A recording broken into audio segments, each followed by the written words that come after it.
NPYF Moirang Block na Thoubaojam Brinda Fan Club Facebook page ta FIR ama Thanggatkhre. Moirang EC gi MLA Thongam Santi gi photo amasung party gi logo yauduna Thoubaojam Brinda Fan Club Facebook page na IDP singa mari lainaba RTI gi response amabu MLA asiga mari laina handuna lana sandoktuna Facebook ta thagatlakpagi damakta NPYF Moirang Block na Thoubaojam Brinda Fan Club Facebook page ta FIR asi Thanggatkhibani hairi. Achum aran khangdringaida social media da lana puthokpa asi yamna laibak thibani. Loinana asigumba praja miyambu lana lamjingba yaba thabak thoramsing makhatana tawbidanabasu appeal tawrakli. Thoubaojam Brinda Fan Club Kouba Facebook account amada akhoi Honorable MLA mingwana pallabada Sri Thongam Santi Singh Moirang Assembly Constituency asigi MLA oriba masagi photo amasung party gi logo yauba adugumlaba photograph amagoloinana haukiba August ki tang kunamanga ingso disingani kunamanga nemeda sida Government of Manipur Office of the Deputy Commissioner Bisnupurna thokiba RTI amagi respond amagi matungina pirakhiba pakhomsing aduda hangiba 25 crore gi oiba sanction asi gi matangda laidiba Facebook page asena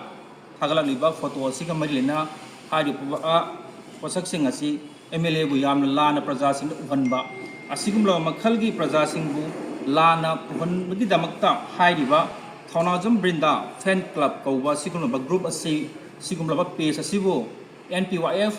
Moirang Assembly Constituency gi maikai dagi hariba page asigi mathakta ikhoina FIR ama lotawgre maram maduna sigumlaba maram khangdana praja miyambu lana unubo honariba Thoubaojam Brinda Fan Club asigumlaba page asi matungda thabachungba mathong huktaba thabak thoramsing asi tawgidana damakta praja miyamda noluksari loinana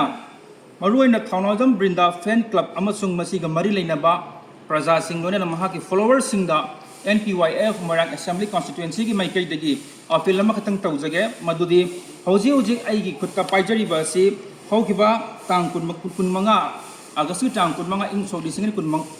2025 ta thokiba adugumlaba Government of Manipur Office of the Deputy Commissioner Bisnupurna thokiba RTI amagi pakhomni mark response ni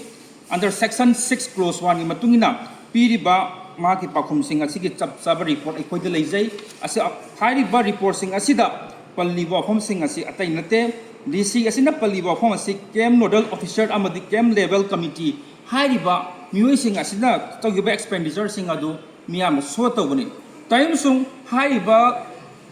pirakliba response sing asigi wangbada Thoubaojam Brinda Fan Club Kouba group asina maram isa sadana Moirang Assembly Constituency gi MLA oina leiba